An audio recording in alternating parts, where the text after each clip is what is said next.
President Biden granted one of the largest single day acts of clemency in modern history, commuting the sentences of nearly 1,500 people and pardoning 39 others, a continuation of criminal justice reform by the administration aiming to reduce sentences for individuals who served time during the COVID-19 pandemic or were convicted of nonviolent offenses. One of these cases was a Michigan case, that of Sylvester Boston Jr. This is a story I remember well. I broke it back when I was working at Channel 4. Boston, a 43-year-old from Detroit, was sentenced to 9 years in 2018 for his involvement in major ecstasy manufacturing and distribution ring operating out of a computer shop on Detroit's west side. Boston was convicted after federal authorities uncovered the operation, which was associated with ordering drugs under the names of famous celebrities like Tim Allen and Tracy Morgan. Boston's sentence was set to end March 2025. He has since argued that his plea deal was taken under pressure, but he will be coming home now with Joe Biden's actions. When it comes to Hunter Biden and his pardon, which Joe Biden said he would not offer, and later did after the election, only 20% of Americans support that decision. Only 2 in 10 support that. How will these go over? Let's bring in Roshini Rajkumar, attorney, political strategist, and host of The Crisis Files. Good morning. How are you?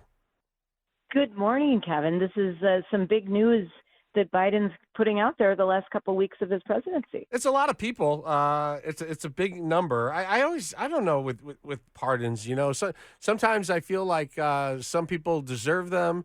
Sometimes I think it sends a message that maybe we're soft on crime. Sometimes it gives people an opportunity to let the connected or the wealthy get out of prison early. So I don't like some of it, but some of it I do feel for some of these people who maybe were sentenced to longer than they needed to, and they get a chance to get out a little early. Well, the key for some of these is, has the person shown they've rehabilitated themselves, they've become maybe better citizens, they're now perhaps contributing members of society. Maybe they're doing, even if they're incarcerated, maybe they're doing some volunteer work in the community, cleaning up the highways, helping around even the prison system, whatever it is, and even getting educations while they're in prison. So there were some very dramatic letters that I noted were written to President Biden and just written as these decisions were coming about. And when you hear about some of the cases of people that were in prison for decades and they were maybe ancillary actors in a major crime, or there was no violent crime that happened in a drug event or a robbery. And again, those are crimes. I'm not lessening the magnitude of that.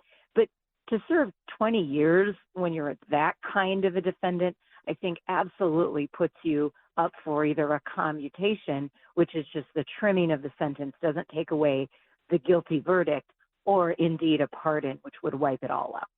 Yeah, I think of the cost of housing prisoners. It's really, really expensive. And then I think of older prisoners who have health care issues. But there's an old poem that talks about old sailors never die, they just fade away. Well, and old prisoners, they're there, and we're paying for them, and it's really, really expensive. Yeah, that is a big and dramatic part, and I agree with you there. So this is historic. It's the highest number of these types of things in modern presidential history. So, whether he wanted to make history or not, I don't know, but he is doing something. And most of these cases we have to pretty much assume are people that have definitely served their time.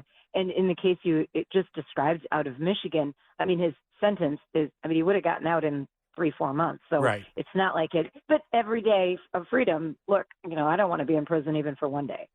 Yeah, I talked to Boston's mom about every 6 months. She's been trying her best to try and get him out, and he's going to get out, and hopefully he'll be a different person. He was put away for selling ecstasy, and I think about these drug cases that are where there's commutations or pardons, and in some cases, like, if they're marijuana cases, it doesn't make much sense to me to be paying to lock people up for something that's now legal anyway. But if it's a more serious drug, I don't know. One of the reasons Donald Trump was elected because of the fentanyl problem and the drugs coming across the border and people overdosing and dying. And so I know it's impossible to look at all of these individual cases very quickly, but there are some you want to make sure that they're not going to go back out on the street and start selling drugs again. Yeah, and hopefully many of the prisoners, if they had mental health issues and or addiction issues themselves, hopefully got some treatment and are managing their own circumstances. A lot of times when you are incarcerated, some of those services come along with that, and they enable the prisoner to rehabilitate their whole life, not just because they went and committed a crime, but maybe they were never going to be a wonderful member of society if their addiction or their mental health issues were not treated. So hopefully we have a lot of win-wins coming out of this. My challenge are the kind of pardons that President Biden gave it to his son Hunter. I mean, that's what I really have an issue with, and that's going to go down as part of Biden's legacy as a very big black mark. If he had not said that he wasn't going to do it, would you feel any different?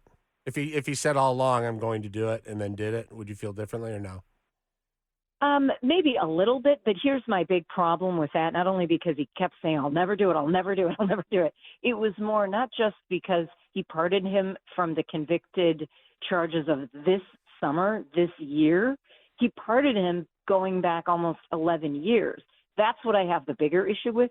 For crimes that haven't even been charged out yet, for crimes that possibly affiliate Biden, his own brother, possibly his wife, that's what I really have an issue with. And that is a complete distortion of the clemency power in Article 2 of, the good book, the Constitution. Yeah, no, I'm outraged by the broad scope of Hunter Biden's pardon as well. What is even crazier to me is this idea of preventative pardons for people that Donald Trump or the Justice Department might charge in the future. They're considering, at least we're told, of giving a whole list of people who might face criminal charges in the future pardons in advance, so that they can't go to prison anyway. Well, if I had any way of giving President Biden advice, I would say, don't do it. You already are kind of going down as one of the worst presidents ever. Sadly for him, he's served the country for decades.